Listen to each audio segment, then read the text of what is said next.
দাওয়াতকে নিয়ে আসো। হাসান বসরি রহমাতুল্লাহ আলাইহি ঘুম ভেঙে গেছে। ওই হাসান বসরি রহমাতুল্লাহ আলাইহি ওই মদের আড্ডার মধ্যে রওনা। যাওয়ার পর মদখোর যারা সবাইকে হাসান বসরিকে দেখার পর চিনে ফেলছে, সবাই আশ্চর্য হয়ে গেছে।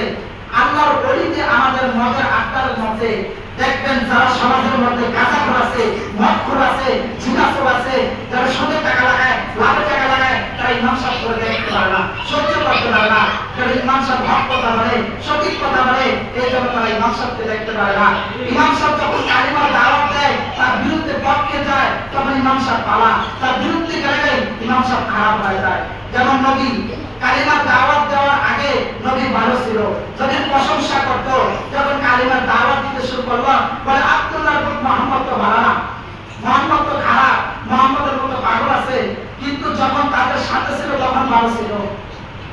তো এবার মক্কার সবাই দেখলো হাসান বসরিকে, দেখার পর মাথা নষ্ট, আশ্চর্য হয়ে গেল, আমাদের আড্ডার মধ্যে হাসান বসরি কেন?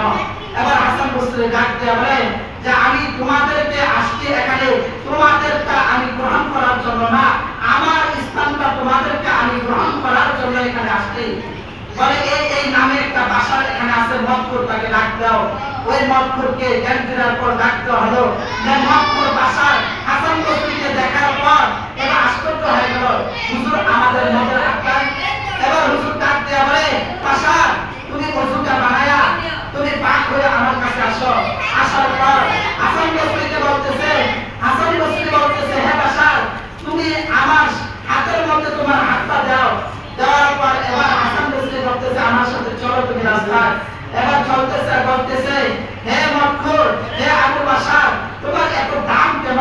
আল্লাহ তাআলা তোমাকে ওলি ঘোষণা করলো কেন? তুমি কি নেকের কাজ করেছো? ওই ভাষার ডাক দেওয়া হলো হাসান বসরি আল্লাহর ওলি, আমি কোনোদিন তো একটা ভালো কাজ করি নাই, আমি কোনোদিন একটা সেজদা দেই নাই, আমি কোনোদিন একক নামাজ পড়ি নাই। আমার পেশা ছিল আমি মদ পান করতাম, আমি নারী দিয়ে জিনার কাজ করতাম, কিন্তু আল্লাহ আমার দাম কেন বাড়াইলো আমি জানি না। এবার হাসান বসরি বলতেছে আল্লাহর বান্দা এখনো সময় আছে, তুমি একটু চিন্তা করে দেখো তুমি কি নেকের কাজ করেছো। এবার ওই মদখোর ডাক দিয়া বলে আমার মনে পড়েছে আমি একটা ভালো কাজ করেছি। বলে মদের আড্ডায় যাওয়ার সময় একটা কাগজ পাইছিলাম, ওই কাগজটা আমি বুকের মধ্যে জড়ায় ধরে আমার মায়ের কাছে দিয়ে আসছি। আমি কাগজটা পড়তে পারি না, জানি না কি লেখা। হাসান বসরি বলবো আমার সাথে বাসায় চলো। যাওয়ার পর তার মাকে বলতেছে যে মা আমার হাতে কাগজটা দাও। ওই কাগজটার মধ্যে তাকায় দেখে কারো দুনিয়ার কোনো নাম না, ওই কাগজটার মধ্যে আমার আল্লাহ তাআলার সিফাতে নাম লেখা। বিসমিল্লাহির রহমানির রহিম।